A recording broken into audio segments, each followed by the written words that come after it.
All right, today we're going to be working on this 2009 Ram 2500. It's a friend of mine's truck. He uses this thing to haul things and also to snowplow. So one of the things in winter when you're snowplowing, when you have the snowplow on, it will put a lot of extra weight on the front suspension. So what's happening with this truck right now is when he picks up the snowplow, which is a Boss 9'2" V-plow over there, when he picks up the snowplow, it compresses the front suspension quite a bit, and while the truck can handle it, it doesn't leave you much ground clearance from the plow to the ground, even when the plow is all the way up off the ground. So what we're going to do today is we're going to take a quick video and show what it looks like in the rest position here. We're going to take some measurements, basically from the ground to the top of the fender with no load on it. Then we'll put the snowplow on it, pick the snowplow up so the truck goes down. We'll measure it again, and then we've got a solution for that problem that we're installing. All right, so Ken just grabbed the tape measure here, and what we're gonna do is measure from the top of the tire to the bottom of the fender so we can kind of get a reference point with no weight on the front end. So I call that, it's about 9.5 inches, right? Yeah. All right, let's check the other side too, just because. You might be on uneven ground here too, so I suppose that could throw things off. Oh, it's about the same. So, yeah, right about 9.5 inches. So that's gonna be our baseline. All right, I'm going over by the plow here. Normally he does this by himself, but I will try to guide him left and right. And we'll see.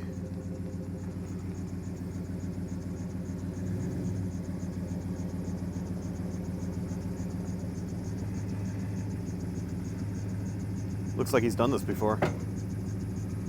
All right, so we might have to jack it up, he said. And it would appear that he is correct. Might switch it a little bit. Corroded or something. You just making sure that it was... Yeah. Flip that up. This is like one of the older, like original smart hitch. So I have to use the controller in the truck. Ah, okay. To pick it up. The newer ones, you can just use the switch here. Yeah. And it'll tilt your plow backward and forward. Okay, so now with those spring clips, those are holding the big pins. So basically when you pick it up, it should...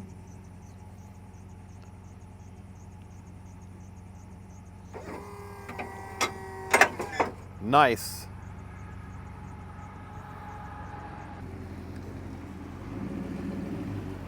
All right, we're backing back into the same position that we were in before on the driveway, or at least close to the same position. You guys hear that exhaust? He's got the MBRP cat back on this. It sounds awesome.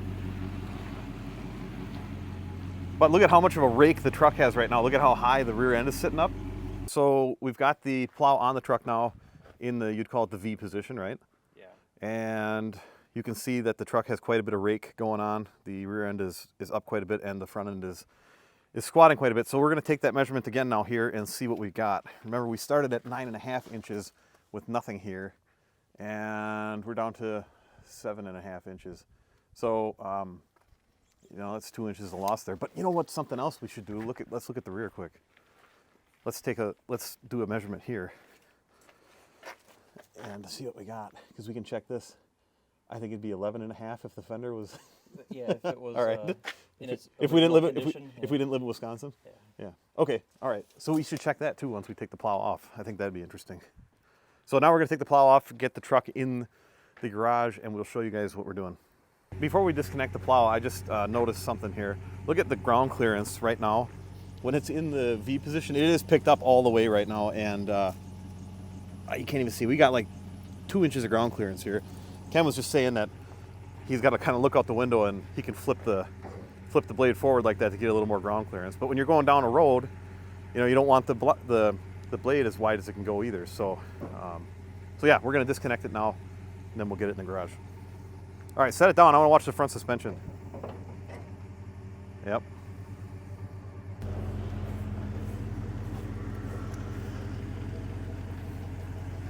I already know this is a tight fit. Can't lift it too much.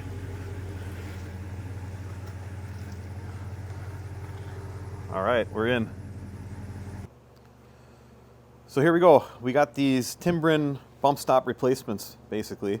If you know what the bump stop on the vehicle is, it's basically a limit point for the suspension so that the suspension cannot compress anymore.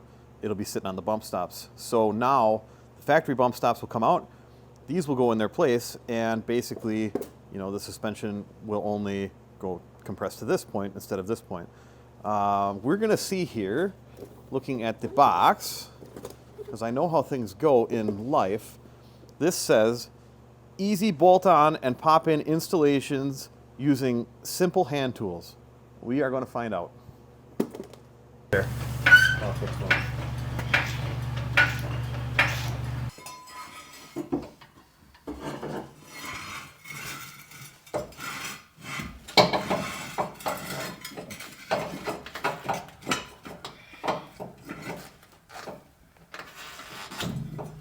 There we go. So here's the old factory bump stop. And let's compare that to the new one. Here's the new one. Here's the old one. All right. So they say to use like soapy water or something like that on these to get them up in there. What we're going to use here is some of this spray away foaming glass cleaner. This actually works really nice, makes things slippery. We use it a lot at work for other things. So Ken will spray this end of it, and then we're going to put a piece of wood between here and here. And but first we're going to jack the truck back up, take the jack stands out that we put there for safety, and then we can lower the truck down so that the suspension is actually going to do the work for us by pressing that into the cup. To probably get in there a little bit.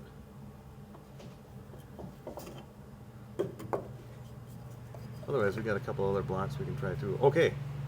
That should be perfect. Oh, that's almost perfect because now you can get it positioned. Hey, push it towards the driver's side of the truck a little more, the bottom of it.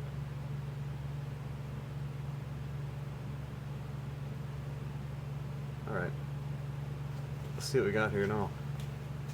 So now Ken's going to lower the jack, and basically it's just going to end up being the weight of the truck that helps us press this into place. Because there's no way to try and put this in there without without using this method. And you can see all the glass cleaner getting pushed out of there now. It's going in. It's almost fully seated. I think I'd put the whole weight there. That's it. That's all she got? Yep. All right. I think it's fully seated.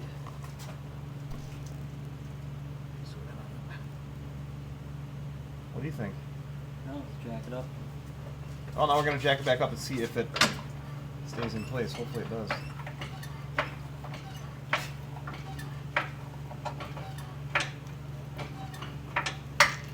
Yep, it's staying in. All right. Like that. So Ken was noticing here, it looks just like a little bit maybe on the back end is not quite fully seated, so we relocated those 2x4s. Gonna push it in there a little more here. Try to put a side pressure on it, kind of. I think maybe we just leave that weight on it like that for a few minutes. Yeah. You know, because then it has to. In fact, I can see it moving still a little bit. Oh yeah. So this side's a little different because we got the differential in the way, sort of. So Ken's got the boards there, and we're gonna see what we can figure out here.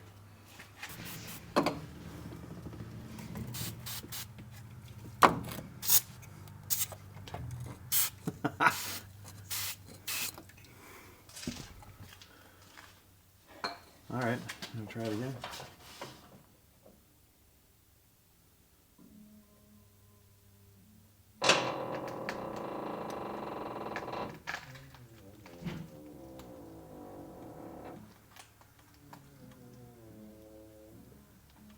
Come on, man. Oh, it's going. That's all we got? Yep. Now can you try to jack up on the axle? This side has been a lot more work because of the differential. We've got a board laying across, basically from the spring perch over to the differential now. And we've almost got it seated in there. But the back end of it, we still have to press up somehow to try and get it to sit flush in there. All right, so we got both bump stop replacements in place now. You can see that one there. And on the driver's side was a lot more of a hassle because of the differential being there. You can see that one there. And they're almost touching right now. So when we put the weight of the plow back on the truck, then basically I think they're going to be doing some of the suspension work.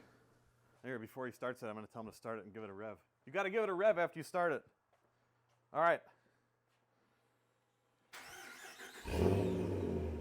Yeah. Listen to that. Whoa! Nice. All right. We're going to go back to the plow here now.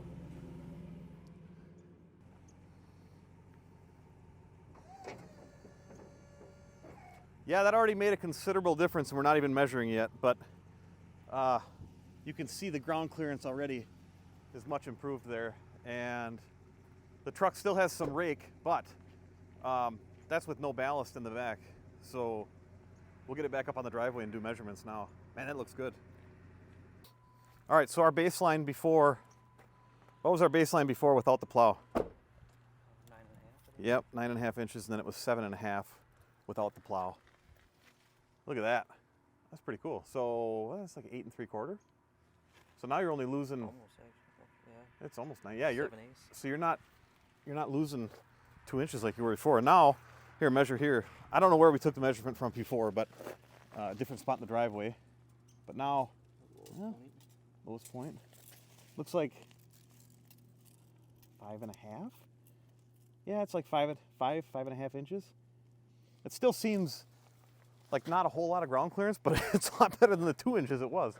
Now I bet if you put like 100 pounds or 200 pounds in the back too, that would pick it up even more there. Yeah. But that makes a pretty big difference. I wonder if you can actually see the bump stops from here. Oh yeah, you can see them doing work there. That's pretty cool. I wonder how much the ride's going to be affected. It's not supposed to be. But the factory suspension is going to have to work a lot less. That's for sure. Yeah. Should we measure the back end too? What did we measure the other side, right? That was what it was before.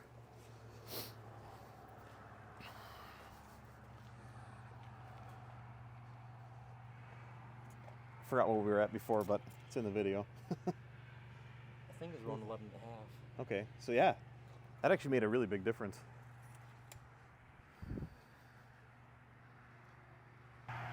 Guys, I hope you enjoyed this video. You can see there's a little bit of a challenge getting those bump stops back into those factory cups. I think that maybe a warmer day, maybe a different kind of lubricant to get things in there, and also maybe if we didn't have a bunch of rust in those cups as well. Like I said, we're dealing with Wisconsin frame on these vehicles. You know, the salt and the sand and the winter stuff really doesn't do well for these things. And maybe you spotted the old Ram Charger in the background. Ken said to get a view of his other junk here, but I'm sure there's going to be some video coverage of that someday. Thanks for watching. Subscribe for more.